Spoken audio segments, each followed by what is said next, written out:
Hello friends, once again welcome back to SB tech math and I am Sunil Bansal. तो आज हम क्या solve करने वाले हैं, प्रीवियस ईयर के जितने भी क्वेश्चन आए हुए हैं वेक्टर स्पेस से, जिसमें उसने ये पूछा है कि रेंज स्पेस क्या है, वेक्टर स्पेस क्या है, ठीक है, डायमेंशन क्या है रेंज स्पेस की। तो इस तरह के जितने भी क्वेश्चन होंगे लीनियर कॉम्बिनेशन के रिगार्डिंग, वो सारे क्वेश्चन आज हम इस वीडियो में सॉल्व करेंगे। सारे क्वेश्चन मैंने नेट से ही उठाए हैं, ठीक है, यानी कि CSIR नेट के ही क्वेश्चन हैं। दिसंबर 2014 से लेके और जो जून 2018 तक के वो सारे क्वेश्चन हम यहाँ पे डिस्कस करेंगे। तो सबसे पहले क्वेश्चन नंबर 32 दिसंबर 2014 में पूछा गया है। जितने भी क्वेश्चन मैं यहाँ पे सॉल्व कराऊंगा आप डिस्क्रिप्शन से उसका PDF डाउनलोड कर सकते हैं। तो वीडियो देखने से पहले आप सबसे पहले PDF डाउनलोड कर ले, जिससे आपको क्वेश्चन की सीक्वेंस मैच हो जाए, राइट। तो सबसे पहला क्वेश्चन है क्वेश्चन नंबर 32।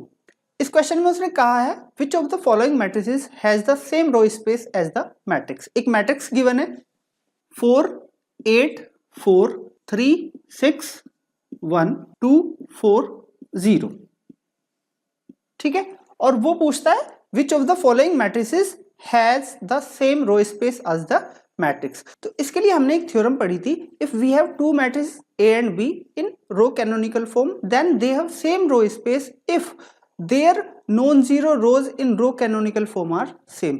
तो हमें क्या करना है, इस मैट्रिक्स की रो कैनोनिकल फॉर्म निकालूंगा, ठीक है, उसमें नॉन जीरो रोज, और जो आपको ऑप्शन दिए हुए हैं उनमें भी ये कैसी मैट्रिसेस है, सारी रो कैनोनिकल है। तो मुझे क्या करना है, केवल नॉन जीरो रोज मैच करनी है इस मैट्रिक्स की रो कैनोनिकल फॉर्म में और जो ऑप्शंस है उनकी मैट्रिसेस में, ठीक है। तो क्या करते हैं, इसे रो कैनोनिकल फॉर्म में कन्वर्ट करते हैं। तो सबसे पहले क्या करेंगे, हम इसे इचलन फॉर्म में कन्वर्ट करते हैं। इचलन फॉर्म में कन्वर्ट करने के लिए आप क्या करिए, सबसे पहले जो फर्स्ट वाली रो है उसे 4 से डिवाइड कर दीजिए। तो क्या मिलेगा, 1 2 1 3 6 1 एंड 2 4 0, ठीक है। अब क्या करना है, इस 3 वाली पोजीशन पे 0 बनाना और 2 पे 0 बनाना, यानी कि R2 माइनस 3 R1 और R3 माइनस 2 R1। तो यहां से क्या मिल जाएगा मुझे, 1 2 1 3 minus 3 0 6 minus 6 0 and 1 minus 3 minus 2। यहां से 2 minus 2 0 4 minus 4 0 and 0 minus 2 minus 2, ठीक है। देखिए ये दोनों रो कैसी आ गई, आइडेंटिकल आ गई है, ठीक है। तो इसमें मैं ये ऐड कर दूंगा तो ये कहां हो जाएगी, रिड्यूस 1 2 1 0 0 माइनस 2 एंड 0 0। मैंने क्या करा, R3 माइनस R2 कर दिया, तो यहां क्या हो गया, 0 हो गया। अब सेकंड वाली रो को आप किससे डिवाइड करो, क्योंकि रो कैनोनिकल फॉर्म बनानी है तो पाइवोट्स क्या होने चाहिए, 1 होने चाहिए। आपने उसे -2 से डिवाइड कर दिया तो क्या हुआ, 1 2 1 0 0 1 0 0 0। ये तो आ गई आपकी इचलन फॉर्म आ गई, ठीक है। पाइवोट्स क्या आ गए, ये आ गए। अब इस मैट्रिक्स को चेक करना है कि रो कैनोनिकल फॉर्म में है या नहीं है। तो देखिए, क्योंकि इस वाले पाइवोट में केवल इस एलिमेंट को छोड़ के बाकी सारी एंट्री कैसी है, 0, बट यहाँ जो पाइवोट है इस वाले एलिमेंट को छोड़ के ऊपर की तरफ भी नॉन जीरो एंट्री है, तो आप कैनोनिकल फॉर्म के लिए इसे भी 0 करोगे। तो आपने ऑपरेशन क्या लगाया, R1 में से R2 माइनस कर दिया, तो 1 माइनस 0 1 2 माइनस 0 2 एंड 1 माइनस 1 0 0 0 1 0 0 0, ठीक है। तो ये जो आपको गिवन मैट्रिक्स थी इसकी रो कैनोनिकल फॉर्म क्या बनती है, 1 2 0 0 0 1 0 0 0। अब आप देखिए इसकी नॉन जीरो रो कौन सी है, पहली और दूसरी, थर्ड तो 0 रो है। अब जो भी मैट्रिक्स रो कैनोनिकल फॉर्म में होगी और उसकी नॉन जीरो रोज 1 2 0 0 0 1 होगी, वही क्या हो जाएगी, इसके सेम रो स्पेस रखेगी। तो आप देख लीजिए इसमें केवल फर्स्ट ऑप्शन है 1 2 0 0 0 1, उसमें नॉन जीरो रोज इसके जैसी है बिल्कुल, ठीक है। तो इसका कौन सा ऑप्शन सही होगा, 1, फर्स्ट ऑप्शन इज करेक्ट, ठीक है। तो आपको जो भी थ्योरम्स मैंने आपको बताई हैं वो थ्योरम्स अप्लाई कैसे करनी है, कौन सी थ्योरम कहाँ अप्लाई करनी है और किस तरह से आप सोच सकते हो, ठीक है। ये आप देख सकते हो यहाँ पे कि इस क्वेश्चन में केवल आपको क्या करना था, रो कैनोनिकल फॉर्म में कन्वर्ट करना था और फिर देखना था कि जो नॉन जीरो रोज हैं वो किस मैट्रिक्स से मैच हो रही है, राइट। चलते हैं नेक्स्ट क्वेश्चन पे, question number 62 from same year. इस क्वेश्चन में उसने क्या कहा है, for arbitrary subspaces U V and W of a finite dimensional vector space which of the following hold, ठीक है। उसने मुझे 4 स्टेटमेंट दिए और 4 स्टेटमेंट में उसने मुझे क्या क्या दिया है, एक तरफ तो दिया है U intersection V plus W, ठीक है। फिर उसने दिया है मुझे U intersection V plus U intersection W, ठीक है, एक सेट ये दिया है। फिर उसने कहा है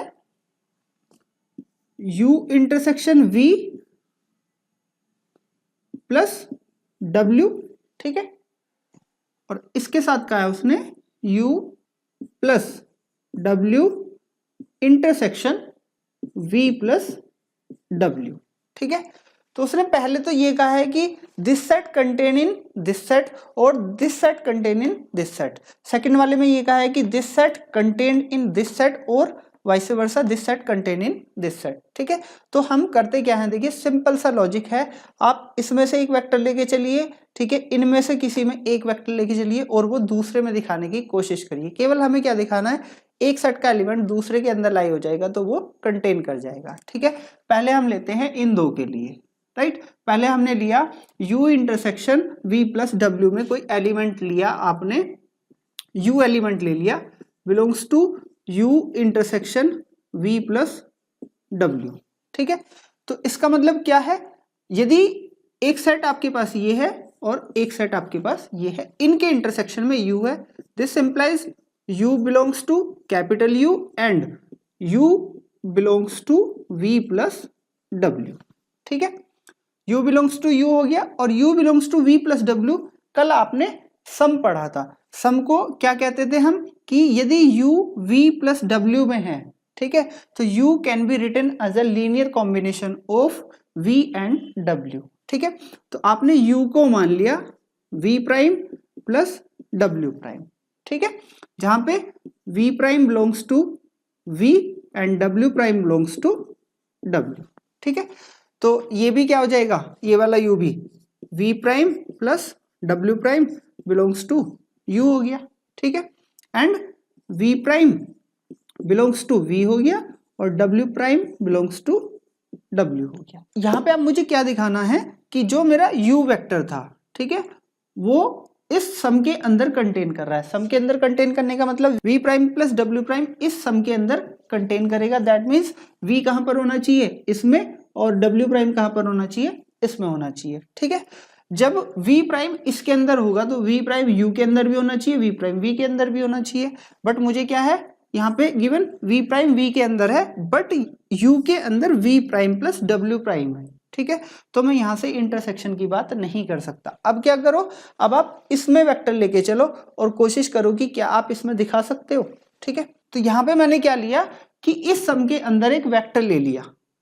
अब की बार मान लिया कोई P वेक्टर है, ठीक है, कहां पे बिलोंग कर रहा है वो, U intersection V plus U intersection W, ठीक है।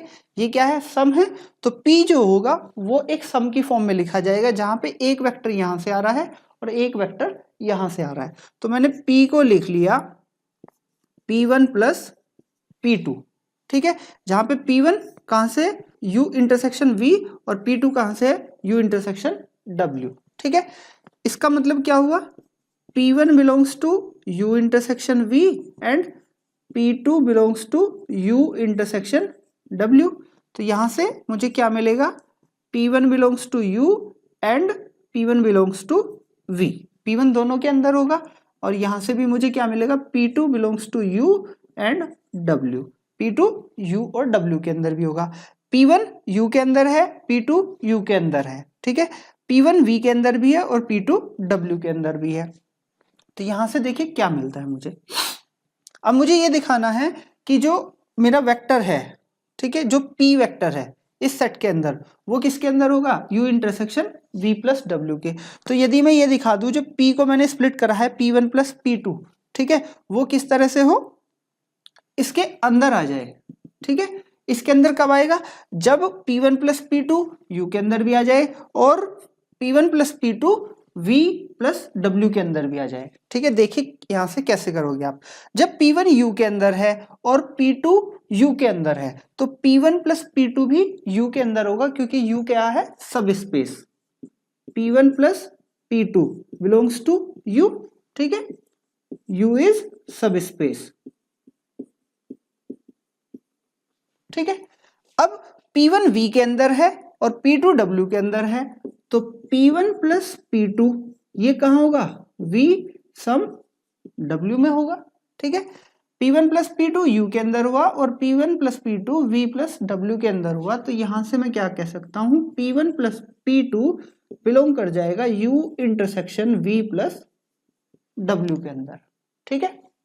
तो यहां से मैंने ये दिखाया कि P कोई वेक्टर था U intersection V plus U intersection W के अंदर, और वही वेक्टर उसे स्प्लिट करने के बाद मैंने क्या दिखा दिया, वो इस इंटरसेक्शन में आ रहा है। दैट मीन्स क्या हुआ, ये वाला जो सेट है ये किसके अंदर कंटेन कर गया, इस वाले सेट के, ठीक है। तो इसमें ऑप्शन कौन सा सही होगा, this set is contained in this set U intersection V plus W, ठीक है। तो इसमें कौन सा ऑप्शन सही हो जाएगा, सेकेंड वाला ऑप्शन सही होगा, U intersection V plus W is super set of U intersection V plus U intersection W।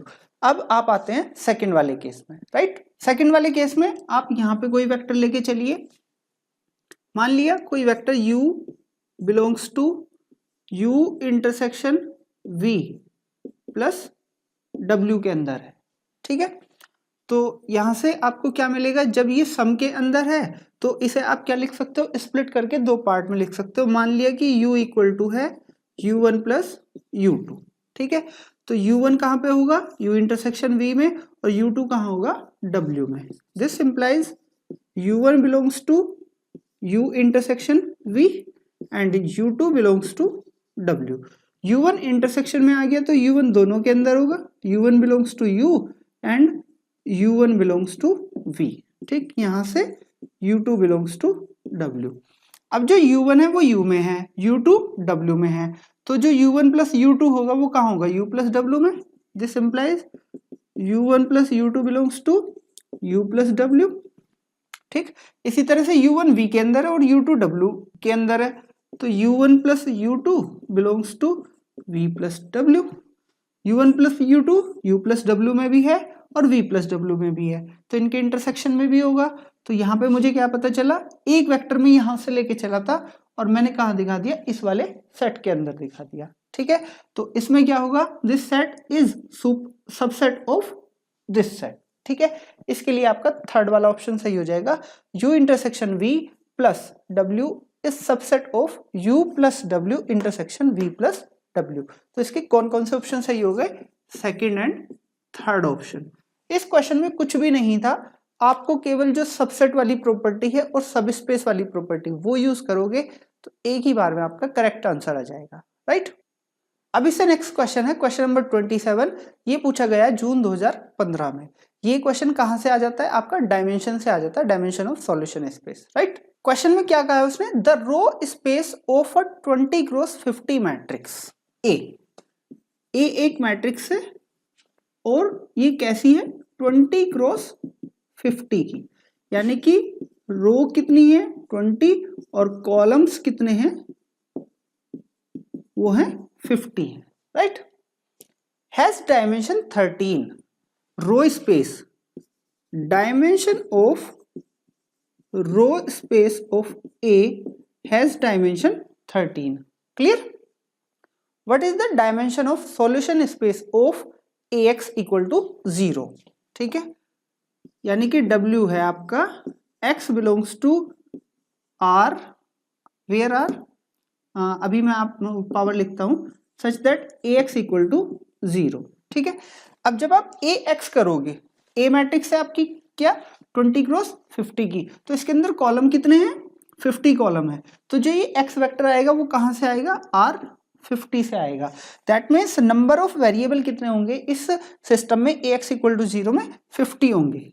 Number of variable वो कितने हो गए, 50 हो गए, ठीक है। अब वो पूछता है डायमेंशन ऑफ सॉल्यूशन स्पेस। कल मैंने आपको एक थ्योरम बताई थी, ठीक है। थ्योरम क्या थी कि कोई भी homogeneous system of equation AX equal to 0, उसमें से आपको एक ही रैंक पता है और नंबर ऑफ वेरिएबल पता है, तो आप उसके सॉल्यूशन स्पेस की डायमेंशन निकाल सकते हैं।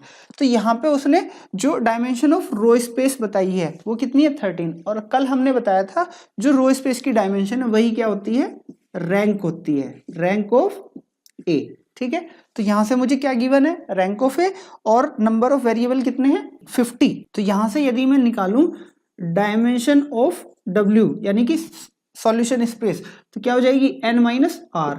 n क्या है, नंबर ऑफ वेरिएबल 50, r क्या है, रैंक 13। तो कितना हो गया 50 माइनस 13, 37। इसकी डायमेंशन कितनी आ जाएगी 37। तो इसका कौन सा ऑप्शन सही हो जाएगा, फोर्थ ऑप्शन इसका सही हो जाएगा। ठीक है, तो बिल्कुल बेसिक क्वेश्चन था। ठीक है, dimension of row space equal to 13 implies rank of ए।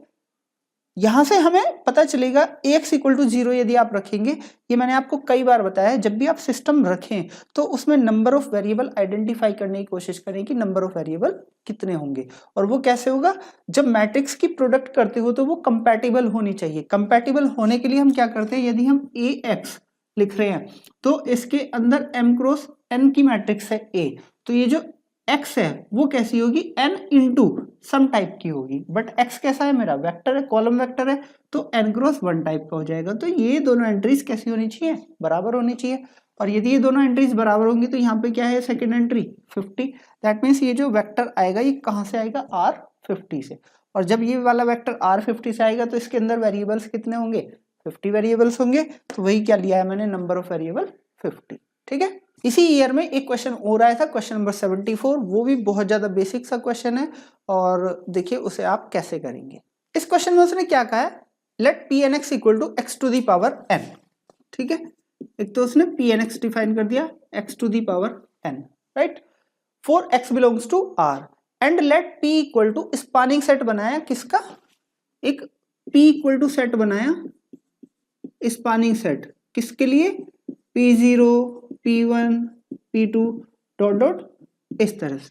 ठीक है, तो ये यहां से क्या हो जाएगा, स्पान ऑफ P0 क्या होगा, x की पावर 0 1, P1 क्या होगा, x की power 1 x square x cube dot dot. ठीक है, यानी कि इन पोलिनोमियल्स को लेके उसने लीनियर कॉम्बिनेशंस बनाए और उसे क्या कह दिया, P कह दिया। ठीक है, तो ये जो आपको एक सेट दिया हुआ है P, इसके अंदर क्या है, लीनियर कॉम्बिनेशन है किसके, 1x x square x cube x to the power n and so on. ठीक है, तो जितने भी पॉलिनोमियल्स हैं उन सबके क्या है, लीनियर कॉम्बिनेशन है। अब वो ये पूछता है P is vector space of all real valued continuous function on R। तो यहाँ पे एक एग्जाम्पल कंसीडर कर सकते हैं आप, क्योंकि ये क्या है, ये पोलिनोमियल्स हैं। ठीक है, तो every polynomial function is continuous function and every polynomial of every degree can be written as linear combination of 1x x square and so on. ठीक है, बट यदि पोलिनोमियल के अलावा आप और कुछ ले लें, जैसे आपने ले लिया मोड x, ठीक है, तो मोड x कैसा है, कॉन्टिन्यूअस है ऑन R। बट क्या मोड x को आप लीनियर कॉम्बिनेशन में दिखा सकते हैं 1x x square x cube के।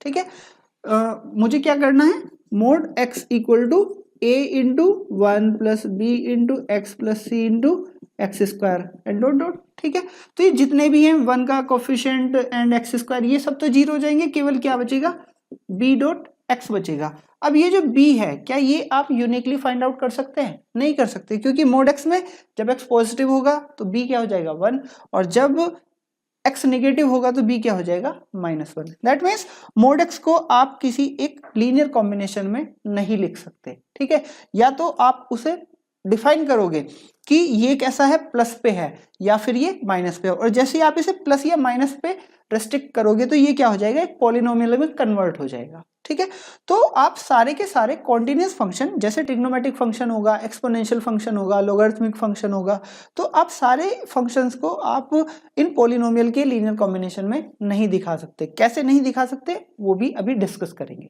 राइट। तो सबसे पहला था उसमें P is vector space of all real valued function, हमने दिखा दिया। जो मोड x है वही इसके अंदर नहीं आएगा, क्योंकि मोड x का लीनियर कॉम्बिनेशन आपको कहीं भी नहीं मिलेगा। ठीक है, तो फर्स्ट ऑप्शन इसका गलत हो गया।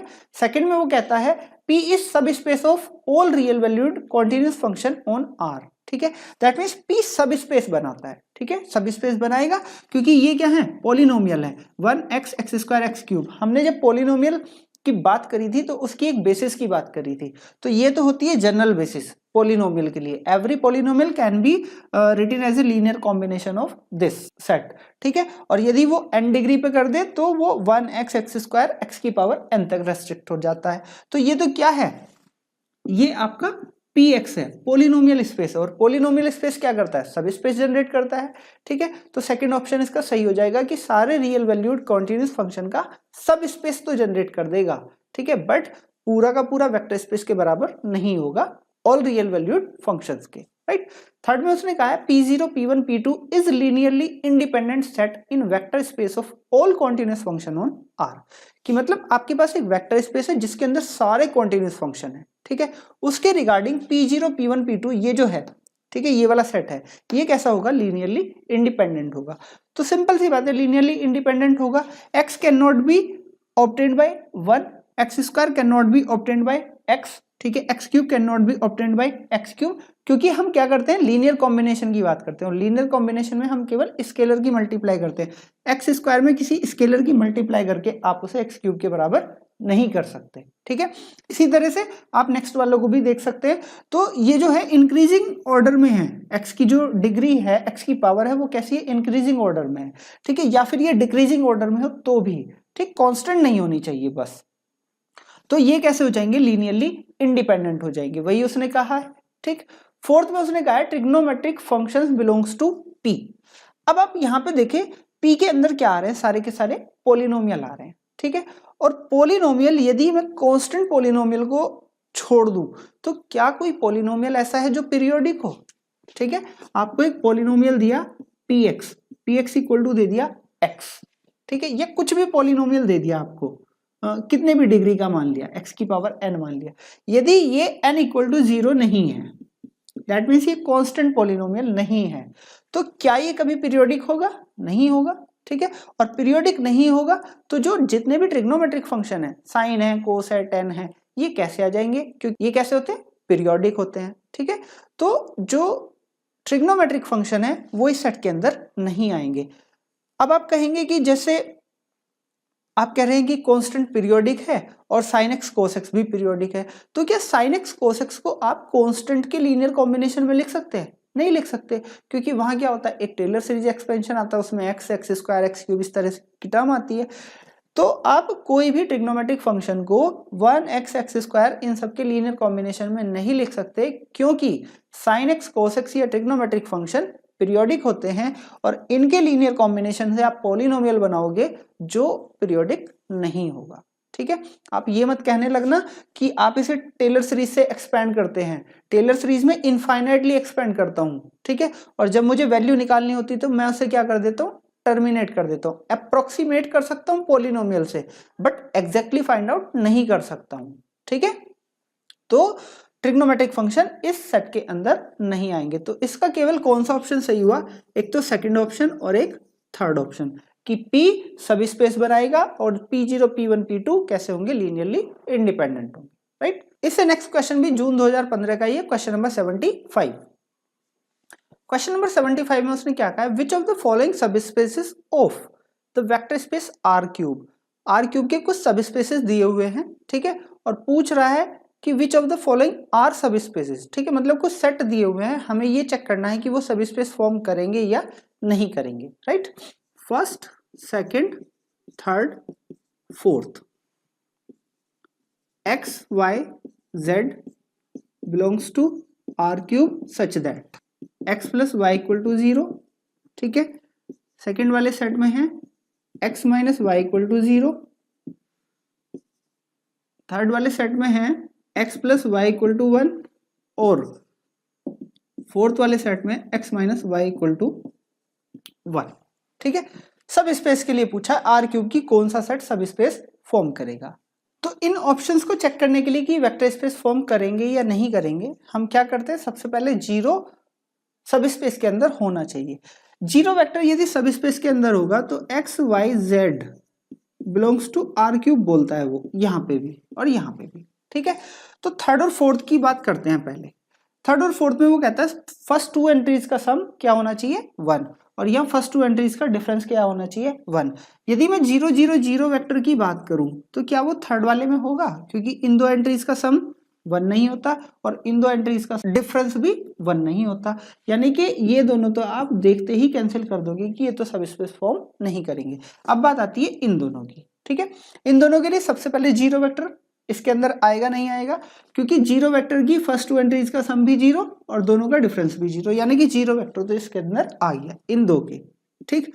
अब बात करते हैं लीनियर कॉम्बिनेशन की कि लीनियर कॉम्बिनेशन के अंदर होगा या नहीं होगा।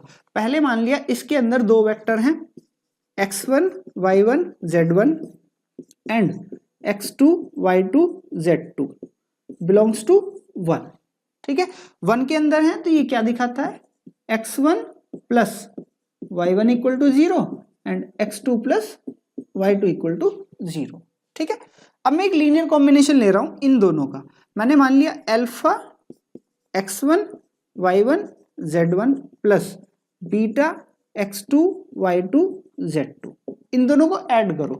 पहले तो ये alpha x1 alpha y1 alpha z1 हो जाएगा, ये beta x2 beta y2 beta z2, दोनों को ऐड करूंगा तो क्या होगा alpha x1 plus beta x2, फिर alpha y1 plus beta y2 और alpha z1 plus beta z2, ठीक है। अब इन दो एंट्रीज का सम देखना है ये 0 होगा या नहीं होगा। इन दो एंट्रीज का सम देखो जरा, alpha x1 plus beta x2 plus के alpha y1 plus beta y2, ठीक। अल्फा वाले एक साथ कलेक्ट कर लो, x1 प्लस y1 आ जाएगा, फिर इसी तरह से बीटा वाले एक साथ कलेक्ट करो, x2 प्लस y2 आ गया, x1 plus y1 0 x2 plus y2 0, यानी कि पूरी प्रोडक्ट भी क्या हो जाएगी 0 और सम भी फिर क्या होगा 0, यानी कि ये जो आपने लीनियर कॉम्बिनेशन लिया ये कहाँ आ गया 1 के अंदर आ गया, ठीक। यानी कि इस वाले सेट ने तो सब स्पेस फॉर्म कर दिया। अब बात करते हैं सेकंड वाले की x माइनस वाई की, तो सेम अप्रोच यही रखोगे, यहाँ पे क्या कर दो बस ये 2 के अंदर आ गया, यहाँ पे क्या हुआ x1 माइनस y1 और यहाँ x2 माइनस y2, अल्फा आपने ऐसे ही करा, ये वाला लीनियर कॉम्बिनेशन बन गया, ठीक। अब आपको क्या करना है माइनस करना है, यानी कि यहाँ पे भी माइनस कर दो यहाँ भी माइनस कर दो, क्या होगा अल्फा कॉमन लोगे तो यहाँ पे माइनस आ जाएगा और यहाँ पे भी माइनस आ जाएगा। आपको कंडीशन है x1 minus y1 equal to 0, तो ये वाली भी 0, x2 minus y2 equal to 0, ये भी 0, तो इनका लीनियर कॉम्बिनेशन का सम भी क्या आ जाएगा 0 आ जाएगा। तो ये वाले भी क्या करेगा सेकंड वाला भी इसका सब स्पेस फॉर्म कर दिया। तो इसके केवल कौन से ऑप्शन सही हुए फर्स्ट एंड सेकंड, क्योंकि पार्ट सी में क्वेश्चन है तो मोर देन 1 सही हो सकते हैं, ठीक है। तो इस तरह से कोई भी सेट है जिसमें 0 वेक्टर आपको क्लियर कट दिखाई दे रहा है, इनके अंदर की 0 तो आएगा ही नहीं, ठीक है। जब भी राइट हैंड क्या हो नॉन जीरो हो तो उसे तो देखते ही काट दो आप, तो भी आपका काम चल जाएगा, ठीक।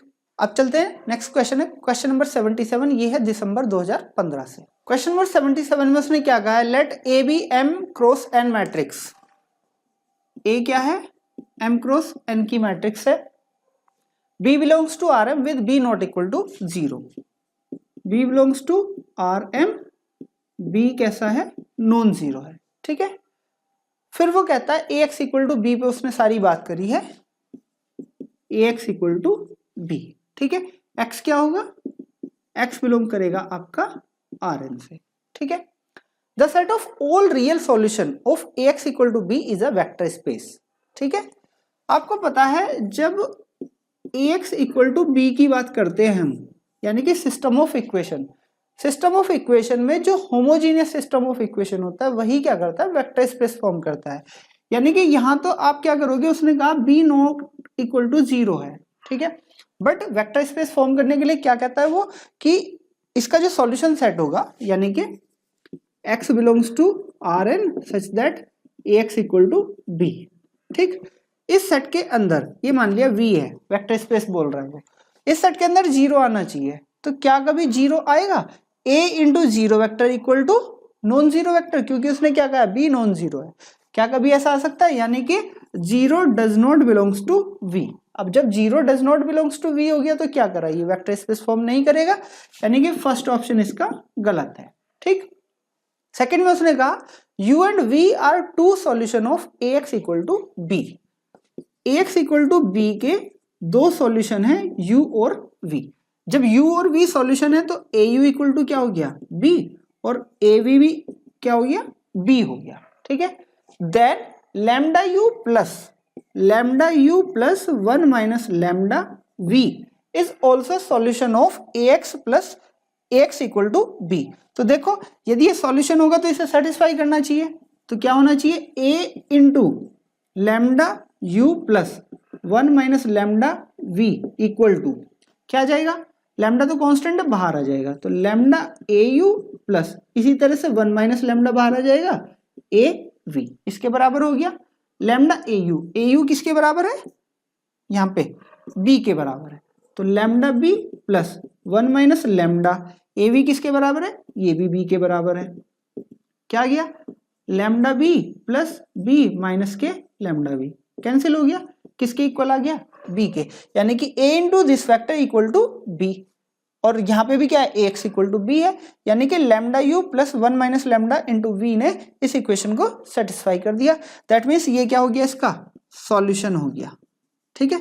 लैम्डा पे कोई भी कंडीशन नहीं है कि लैम्डा कहाँ से होना चाहिए, तो सेकंड में उसने यही कहा है कि for any lambda belongs to r, तो इसका क्या हुआ सेकंड ऑप्शन सही हो गया। थर्ड में उसने कहा है for any two solution u and v of ax equal to b the linear combination this is a solution of ax equal to b only when 0 less than equal to lambda less than equal to 1, यानी कि 0 से 1 के बीच में होगा तभी solution होगा। तो क्या हुआ, गलत हो गया ये भी, ठीक है, क्योंकि ऐसी कोई सी भी कंडीशन नहीं है कि लैम्डा की वैल्यू यही होनी चाहिए, ठीक। फिर फोर्थ में उसने कहा है if rank of A is n, rank of A कितनी है n है, then ax equal to b has at most one solution, ठीक है। इसका मतलब क्या है, रैंक ऑफ ए कितनी है n है, और वो कहता है ax equal to b has at most one solution, यानी कि उसके पास यदि सॉल्यूशन हुआ तो एक होगा, अदरवाइज उसके पास सॉल्यूशन नहीं होगा, ठीक है। यहां देखिए इसका क्या मतलब है कहने का, आपको मैंने यहां पे बताया कि x जो होगा वो Rn से होगा, ठीक है, यानी कि रैंक ऑफ ए किसके बराबर आ गई, नंबर ऑफ वेरिएबल के, ठीक है। यदि ये होमोजीनियस सिस्टम होता तब तो इसके पास क्या होता है, यूनिक सॉल्यूशन ही होता और वो जीरो सॉल्यूशन होता, ठीक है। बट यहाँ क्योंकि नॉन होमोजीनियस सिस्टम है, तो आप देखिए जब भी नॉन होमोजीनियस सिस्टम की हम बात करते हैं तो ऑगमेंटेड मैट्रिक्स की बात करते हैं, हम क्या बनाते हैं m, इसमें लेते हैं a b, ठीक। इस मैट्रिक्स में हम बात करते हैं कि rank of m equal to होनी चाहिए रैंक ऑफ a के, तब तो ये सॉल्यूशन रखेगी, ऑलवेज सॉल्यूशन रखेगी, और यदि ऐसा नहीं है तो ये सॉल्यूशन नहीं रखेगी, ठीक है। अब दो पॉसिबिलिटी हुई m की रैंक के लिए, m क्या है, ऑगमेंटेड मैट्रिक्स है, इसकी रैंक n हो सकती है, ठीक है, या नॉट इक्वल टू n हो सकती है। अब नॉट इक्वल टू n वाला केस कहां से रेज होता है, a का यदि आप ऑर्डर देखो, a का साइज देखो तो वो क्या है m क्रॉस n का है, और n इसकी रैंक है, यानी कि m जो होगा वो ग्रेटर देन इक्वल टू क्या होगा, n के होगा, ठीक। इसका मतलब यहां से क्या हुआ, जो नंबर ऑफ रोज है वो ज्यादा होगी या फिर बराबर होंगी किसके, कॉलम के। यदि बराबर हो गई, ठीक है, तब तो क्या हो जाएगा, इसके पास यूनिक सॉल्यूशन हो जाएगा। हमने मान लिया कि m जो है, ठीक है, वो क्या है, ज्यादा है, m is greater than n, number of रोज ज्यादा है। नंबर ऑफ रोज यदि ज्यादा हुई तो इसमें देखो m equal to a b, ठीक है। जब नंबर ऑफ रोज ज्यादा है तो यानी कि कॉलम कम है, मान लो कि एक ही कॉलम कम है, ठीक है, जो m है वो क्या है, n+1 है, ठीक। अब ये जो मैट्रिक्स बनेगी ऑगमेंटेड मैट्रिक्स, ये किस साइज की बनेगी, m क्रॉस n+1 साइज की बनेगी, क्योंकि इसमें एक कॉलम ऐड हो गया, और मैं कह रहा हूं m क्या है, वो भी n+1 है, तो ये पूरी की पूरी मैट्रिक्स क्या बन गई, n+1 क्रॉस n+1, तो इसकी मैक्सिमम रैंक क्या हो सकती है, n+1 हो सकती है। और यदि n+1 रैंक हो गई इसकी, ठीक है, तो फिर क्या होगा, एक ही रैंक तो कैसी होगी, n ही होगी, बट जो ऑगमेंटेड मैट्रिक्स है उसकी रैंक कितनी हो गई, n+1, तो इन दोनों की रैंक बराबर नहीं होगी, यानी कि इसके पास कोई भी सॉल्यूशन नहीं होगा। तो दो ही केस बने, जब m इक्वल टू n हो, ठीक है, या फिर m ग्रेटर देन n हो। यदि m इक्वल टू n हुआ राइट, नंबर ऑफ रोज और नंबर ऑफ कॉलम बराबर हुए तो उसकी रैंक, ए की रैंक और ऑग्यूमेंटेड मैट्रिक्स की रैंक दोनों बराबर आएंगी, तो सॉल्यूशन मिलेगा यूनिक, ठीक है, यानी कि एक सॉल्यूशन बस।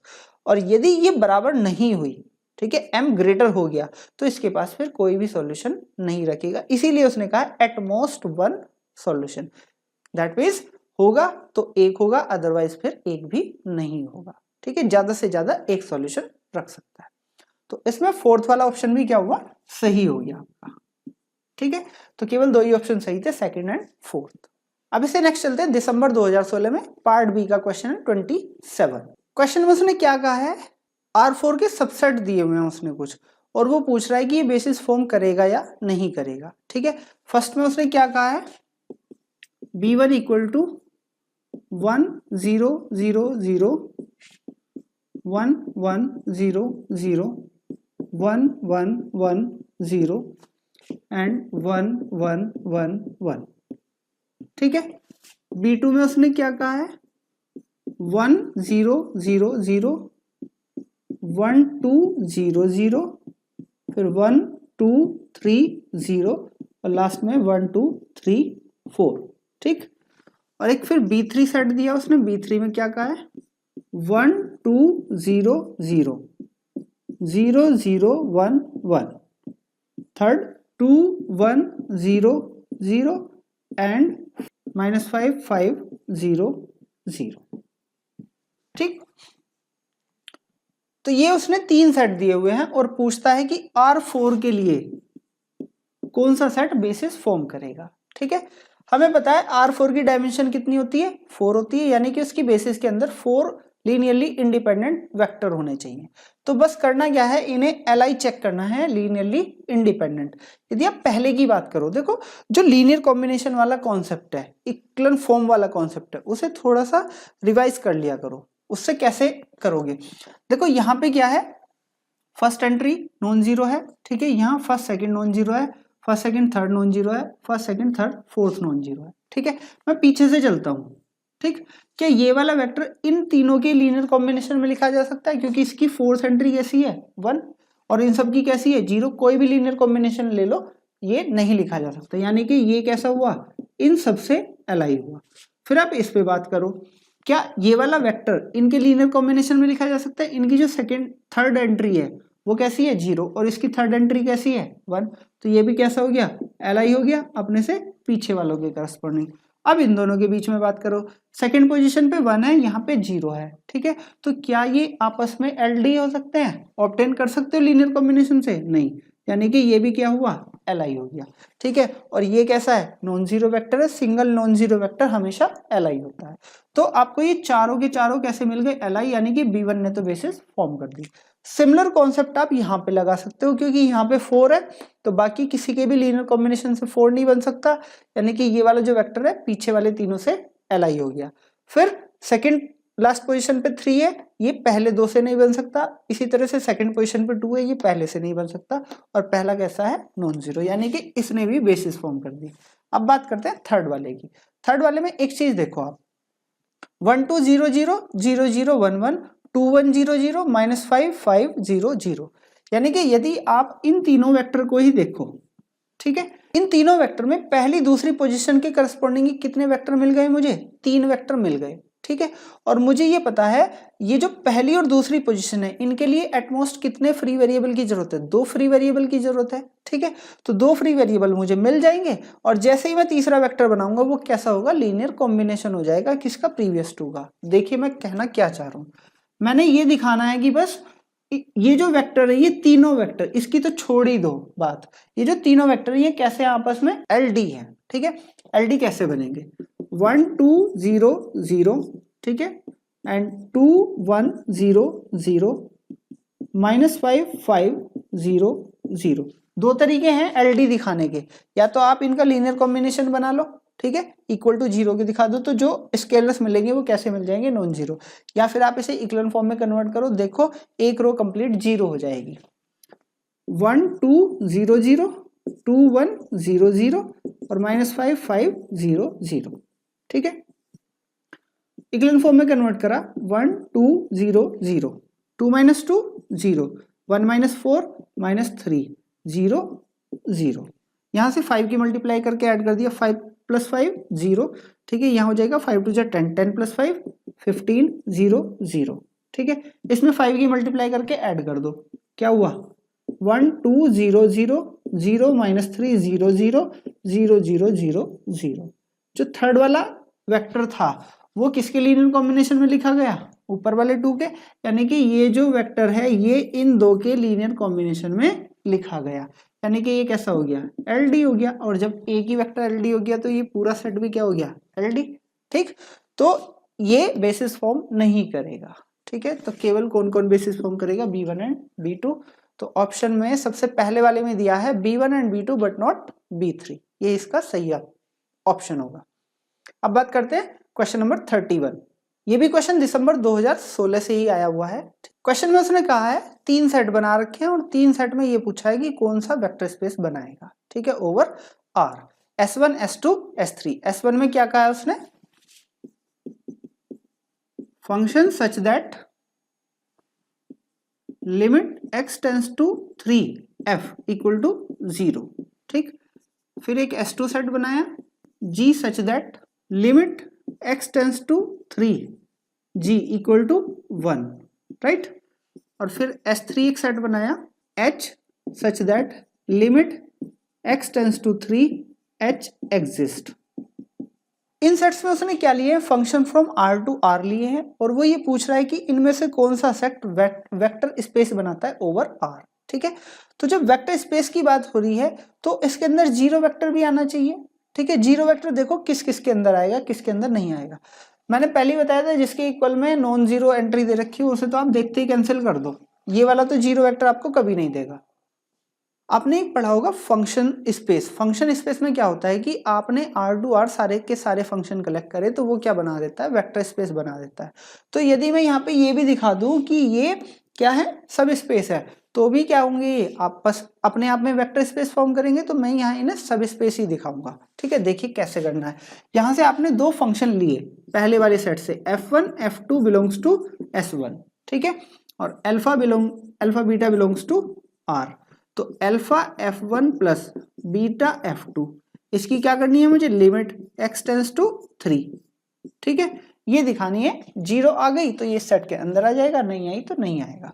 यहां से आप देखो तो लिमिट को आप ब्रेक कर सकते हो, x tends to 3 alpha F1 plus limit x tends to 3 beta F2। Alpha बाहर आ जाएगा, लिमिट F1 क्या है 0 प्लस बीटा लिमिट F2 भी क्या है 0, तो क्या आ गई 0, यानी कि इस लीनियर कॉम्बिनेशन की लिमिट भी क्या आ गई 0, यानी कि ये तो सब स्पेस बना देगा तो फिर वेक्टर स्पेस भी बना देगा, ठीक है। अब इसकी बात करते हो, वो कहता है कि लिमिट इसकी थर्ड वाले की लिमिट एग्जिस्ट करनी चाहिए बस, ठीक है।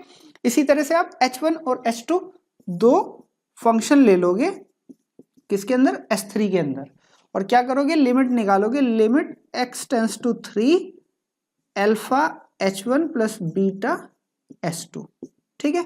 फिर वही काम करना है, अल्फा बाहर ले लिया, alpha limit H1 plus beta limit H2, इसकी लिमिट भी एग्जिस्ट कर रही है, इसकी लिमिट भी एग्जिस्ट कर रही है, और अल्फा बीटा हमारे कैसे हैं, स्केलर्स है, फाइनाइट स्केलर्स मिलते हैं ये, तो ये क्या हो जाएगा, ये भी एग्जिस्ट करेगा, ठीक है।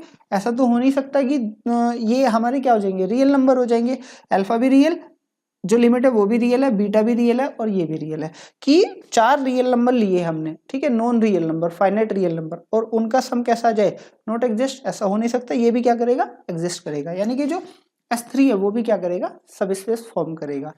तो S1 और S3 कैसे हो जाएंगे, वेक्टर स्पेस हो जाएंगे। तो उसने यही कहा है, थर्ड वाले ऑप्शन में कहा उसने S1 and S3 but not S2। S2 तो आप बिल्कुल देखते ही काट सकते हैं कि इक्वल टू 1 दे रखा है, तो 0 वेक्टर उसके अंदर आएगा ही नहीं, ठीक है। अब इससे नेक्स्ट आता है क्वेश्चन नंबर 74, ये भी दिसंबर 2016 से ही है। Let Mn denote the vector space of all n cross n real matrices. Mn क्या है, ऑल रियल मैट्रिसेस का सेट है, मैट्रिसेस, ठीक है। Among the following subset of Mn decide which is linear subspace, ठीक है। Linear सब space या सिंपल सब स्पेस दोनों एक ही मतलब है। तो हम वही काम करेंगे कि लीनियर सब स्पेस के लिए क्या होना चाहिए, लीनियर कॉम्बिनेशन की बात करते हैं जो हम सब स्पेस में बात करते हैं, राइट। तो सबसे पहले उसने दिया है V1, इसमें उसने कहा है A belongs to Mn such that A is non singular. Second V2, इसमें उसने क्या कहा है, A belongs to Mn such that determinant of A equal to 0, ठीक।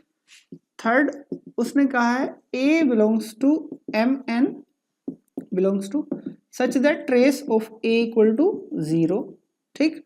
और फोर्थ का है V4 BA, ठीक है, दो मैट्रिक्स की प्रोडक्ट करी है such that A belongs to Mn where B is fixed, ठीक है, मैट्रिक्स इन Mn, ठीक है। तो अब हमें ये बताना है कौन कौन सा लीनियर सबस्पेस फॉर्म करेगा, या मतलब कौन सा सबस्पेस बनाएगा। तो इसमें देखो एक चीज, सबसे पहले तो उसने कहा है V1 A is non singular matrix, ठीक है। नॉन सिंगुलर मैट्रिक्स क्या होती है, जिनका डिटर्मिनेंट कैसा हो, नॉन जीरो हो, वही नॉन सिंगुलर होंगी। अब जीरो मैट्रिक्स इसके अंदर आएगी, नहीं आएगी, क्योंकि डिटर्मिनेंट ही कैसा हो गया, नॉन जीरो, यानी कि पहले वाला तो एकदम कट गया आपका, ठीक है। दूसरे वाले की बात करते हैं, डिटर्मिनेंट A इक्वल टू 0, यानी कि जीरो वेक्टर तो बिलोंग कर गया V2 में, बट क्या लीनियर कॉम्बिनेशन का डिटर्मिनेंट भी 0 होगा, ठीक है। आपने दो मैट्रिक्स ली जिनका डिटर्मिनेंट 0 आ रहा है, बट उनके लीनियर कॉम्बिनेशन का डिटर्मिनेंट 0 होगा, ये जरूरी है या नहीं है। देखो एक छोटा सा एग्जांपल, A इक्वल टू 1 0 0 0, ठीक है, determinant 0, B equal to 0 0 0 1, determinant 0, but A plus B 1 0 0 1, determinant कैसा 1 आ गया, ठीक है, 0 तो नहीं आया, यानी कि जीरो वेक्टर तो उसके अंदर होगा, बट लीनियर कॉम्बिनेशन की कोई गारंटी नहीं है कि वो उसके अंदर आ ही जाए, यानी कि ये क्या हुआ, सब स्पेस नहीं फॉर्म करेगा। फिर आता है ट्रेस की बात, सिंपल सी बात है, ट्रेस ए 0, यानी कि जीरो वेक्टर तो आ गया, क्योंकि जीरो वेक्टर का ट्रेस भी क्या होता है, 0 होता है। अब बात करते हैं लीनियर कॉम्बिनेशन की, हमें ये पता है जो ट्रेस है वो लीनियर प्रॉपर्टी फॉलो करता है, यानी कि यदि मेरे पास दो मैट्रिक्स हैं अल्फा बीटा ए बी, ठीक है, और दो स्केलर हैं अल्फा बीटा, तो अल्फा ए प्लस बीटा बी, ठीक है, इसका जो ट्रेस होगा वो किसके बराबर होगा, alpha trace of A plus beta trace of B, ठीक। Alpha trace of A 0 plus beta trace of B भी 0, तो टोटल क्या हुआ 0, यानी कि लीनियर कॉम्बिनेशन का ट्रेस भी क्या आएगा, 0 आएगा। तो जो V3 है उसने क्या करा, वेक्टर स्पेस फॉर्म कर दिया, ठीक है, सब स्पेस फॉर्म कर दिया। फिर आती है V4 की बात, BA, इसके अंदर क्या है, प्रोडक्ट है, A कहां से है, Mn से, यानी कि आपने जो n क्रॉस n की मैट्रिसेस हैं रियल, उनमें क्या करा है, B की प्रोडक्ट करी है, और कहा लेफ्ट में प्रोडक्ट करी है। B क्या है, कोई भी एक फिक्स मैट्रिक्स है, ठीक। अब जो इसे देखना है कि ये सब स्पेस फॉर्म करेगा या नहीं करेगा। सबसे पहले जीरो वेक्टर की बात करो, क्योंकि zero vector belongs to Mn, ठीक। अब जीरो वेक्टर Mn के अंदर होगा तो B आप कुछ भी फिक्स कर लो, A की प्रोडक्ट करोगे तो क्या हो जाएगा, 0 हो जाएगा, यानी कि this implies 0 belongs to V4, ठीक है। अब आपने क्या करा, V4 के अंदर दो मैट्रिसेस ली, ठीक है, और हमें ये दिखाना है उनका लीनियर कॉम्बिनेशन भी इसके अंदर आएगा। इसके अंदर यदि दो मैट्रिक्स लूंगा, B तो फिक्स हो गई, A क्या होगी, चेंज होगी, यानी कि BA1 और BA2, ये मैंने क्या करी, मान ली किसके अंदर है, V4 के अंदर है। दो स्केलर ले लो अल्फा बीटा, ठीक है, इनका लीनियर कॉम्बिनेशन बनाओ, alpha BA1 plus beta BA2, ठीक है। इसे कैसे लिख सकते हो, B alpha A1 plus B beta A2, ठीक है, B मैट्रिक्स कॉमन ले लो तो क्या आ जाएगा, alpha A1 plus beta A2। अब ये क्या है, ये Mn के अंदर होगी या नहीं होगी, A1 भी कहाँ है, Mn के अंदर है, A2 भी Mn के अंदर है, तो उनका लीनियर कॉम्बिनेशन भी क्या होगा, Mn के अंदर, क्योंकि मैट्रिक्स के अंदर सारी की सारी रियल एंट्रीज की मैट्रिक्स आ रही है जो भी n क्रॉस n की होंगी, और A1 और A2 दोनों n क्रॉस n की है, तो उनका सम भी क्या होगा, n क्रॉस n का होगा। तो ये पूरा वेक्टर कहाँ गया, V4 के अंदर आ गया, बिलोंग्स टू V4, ठीक है। तो जीरो वेक्टर भी V4 के अंदर और उसका लीनियर कॉम्बिनेशन भी V4 के अंदर, तो ये भी क्या करेगा, वेक्टर स्पेस फॉर्म कर देगा, लीनियर सब स्पेस फॉर्म कर देगा। तो इसके V3 और V4 ये दो आंसर सही हो जाएंगे, ठीक है, यानी कि सेकंड एंड फोर्थ, ठीक है, नो सेकंड एंड फोर्थ नहीं, third and fourth are correct, right. अब इससे नेक्स्ट चलते हैं क्वेश्चन नंबर 77। बड़ा इंटरेस्टिंग सा क्वेश्चन है, मैंने एक बार करा भी रखा है, ठीक है, फिर से आज करते हैं एक बार और। क्वेश्चन नंबर 77, क्वेश्चन नंबर 77 क्या कहा है उसने, W1 W2 W3 be 3 distinct subspecies of R10। W1 W2 और W3 ये कैसी है, डिस्टिंक्ट सबस्पेस है, सबस्पेसेस, ठीक है, किसकी, R10 की, right. Such that each WI, इनकी जो डायमेंशन है, डायमेंशन ऑफ WI वो कितनी है, 9 है, राइट।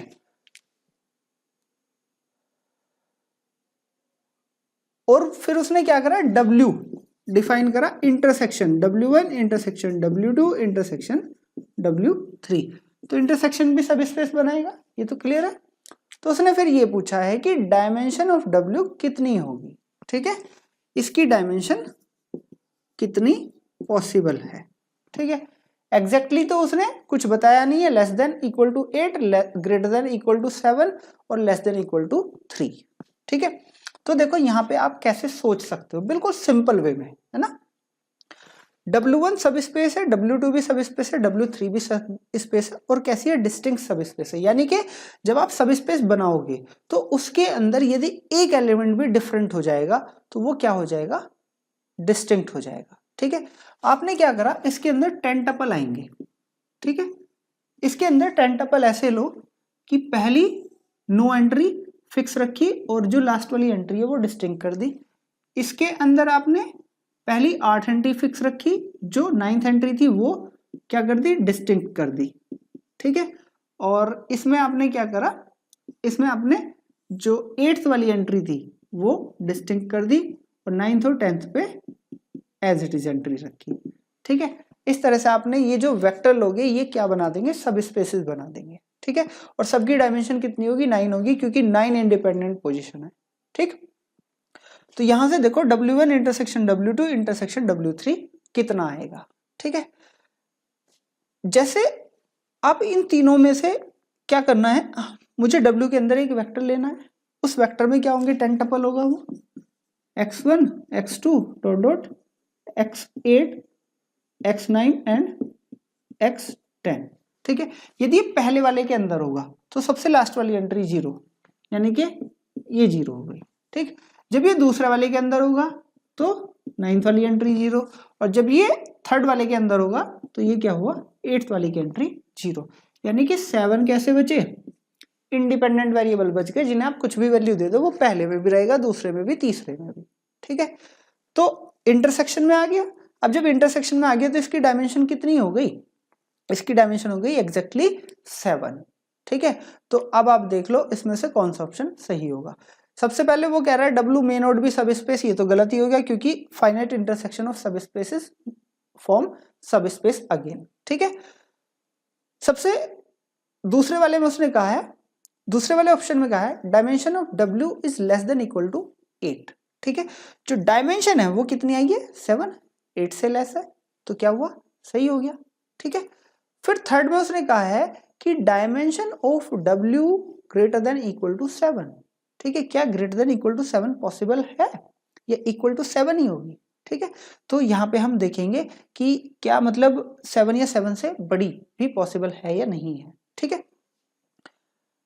थर्ड वाले केस में उसने कहा है dimension of W is less then 3, तो लेस देन 3 का तो मतलब ही नहीं उठता, ठीक है। आपको क्या मिला, एक 7 का मिल गया ना केस, तो 3 वाला कैंसिल हो जाएगा, ठीक है।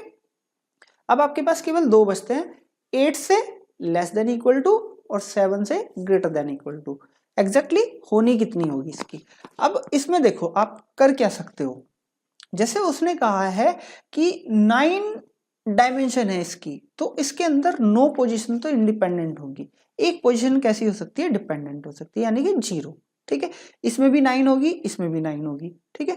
तो डिफरेंट डिफरेंट लेके आपने इस तरह से कॉम्बिनेशन बना दिए। अब जब जो लास्ट वाले वेक्टर आएगा उसमें आपको 3 पोजीशन मिलेगी ना, ठीक है, इसमें इंडिपेंडेंट पोजीशन पे होगी, इसमें भी इंडिपेंडेंट पोजीशन पे होगी, इसमें भी इंडिपेंडेंट होगी, क्योंकि तीनों कैसी हैं, डिस्टिंक्ट हैं, ठीक है, कोई भी पोजीशन मैच नहीं होगी और डायमेंशन भी 9 है, तो केवल एक ही पोजीशन तो बचती है। अब वो एक पोजीशन आप मैच नहीं करा सकते, अदरवाइज दूसरे की डायमेंशन कम हो जाएगी, ठीक है। तो इसकी डायमेंशन एग्जैक्टली क्या आएगी, 7 आएगी, ठीक है। अब 7 देख लो कौन कौन से में लाई कर रहा है। जो लेस देन इक्वल टू 8 में है उसमें लेस देन वाले पार्ट में 7 लाई करेगा, और जो ग्रेटर देन इक्वल टू 7 है उसमें इक्वल टू वाले पार्ट में 7 लाई करेगा, ठीक है। इसके लिए मैंने एक फॉर्मूला वैसे बताया भी है आपको डायमेंशन के लिए, जब क्या कर रखा उसने, W1 intersection W2 intersection W3, ठीक है। वो फॉर्मूला आप वीडियो में जाके देख सकते हैं। ये दिसंबर 2016 की है, तो दिसंबर 2016 की ही सॉल्यूशन की वीडियो में आप जाके देख सकते हैं। बट यहाँ बिल्कुल सिंपल से कॉन्सेप्ट से आप एक एग्जाम्पल से इसका आंसर लगा सकते हैं। Second and third are correct, ठीक है। सो आज की वीडियो में केवल इतना ही। जितने क्वेश्चन हमने सॉल्व किए हैं, यदि इसमें किसी भी क्वेश्चन में आपको प्रॉब्लम हो तो मेरे से दोबारा से पूछ सकते हैं आप। और यदि आपको आज का ये वीडियो अच्छा लगे तो लाइक करें, कहीं पसंद ना आए तो डिसलाइक भी कर सकते हैं आप। और यदि आपने हमारे चैनल को अब तक सब्सक्राइब नहीं किया है तो चैनल सब्सक्राइब करें। मिलते हैं एक नई वीडियो के साथ, तब तक के लिए जय हिंद।